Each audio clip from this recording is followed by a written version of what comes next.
এব আমাদের দেশের যিনি প্রধানমন্ত্রী রয়েছেন, তিনি কতটা উপযুক্ত? বা আমাদের যে এখন সদ্য মুখ্যমন্ত্রী হলেন, তিনি কতটা উপযুক্ত? এই আপনি বলুন একটু। সকল প্রশ্ন করছো। তো যাই হোক, একটু একটু করে বলি।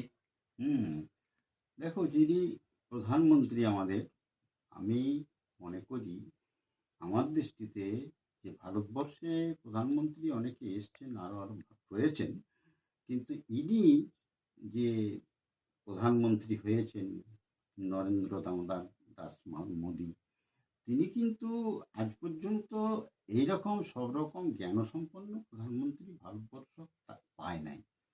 জানি না, নেতাজি সুভাষচন্দ্র বসু হয়তো অনেক ভালো, আরও অনেক উচ্চস্তরের হতেন, তিনি তো হন নাই।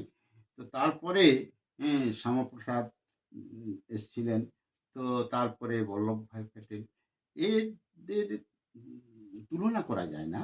কিন্তু যে বর্তমানে আমরা যাকে পেয়েছি, সত্যি একজন যোগ্য প্রধানমন্ত্রীকে আমরা পেয়েছি, যিনি দেশের কল্যাণের জন্য বহু চেষ্টা করে যাচ্ছেন, এবং পাশে যারা রয়েছেন তার বিদেশমন্ত্রী, তারপরে ডোভাল টোভাল যেগুলো রয়েছেন, জয়শঙ্কর, এইগুলো ঠিক যোগ্য লোককেই তিনি পদ দিয়েছেন। আর পশ্চিমবাংলার আজকে একজন লড়াকু এবং ব্যক্তিত্ব সম্পন্ন প্রধানমন্ত্রীকে, যেমন মুখ্যমন্ত্রীকে আমরা পেয়েছি, এটা এবার দেখা যাক তার কর্ম কে করছেন তিনি, সেটা তার উপরে বিচার্য হবে।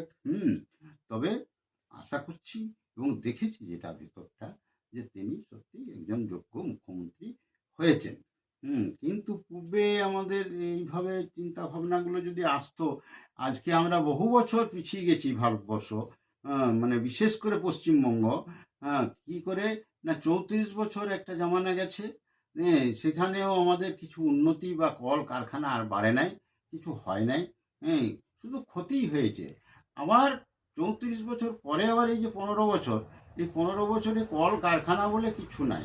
মানে কি হয়েছে জানো, সেই 5 জন তাস খেলে জুয়া খেলছে, সেই এর পয়সাটা নিচ্ছে, ওর পয়সাটা নিচ্ছে, অন্য পয়সা 5 জনে যদি নিয়ে বাইরের থেকে আসতো বা অন্য কাজ করে পরে পয়সাটা অর্জন করতো, তাহলে পয়সাটা আমাদের রাজ্যের বলবে, রাজ্যের বৃদ্ধি পেত।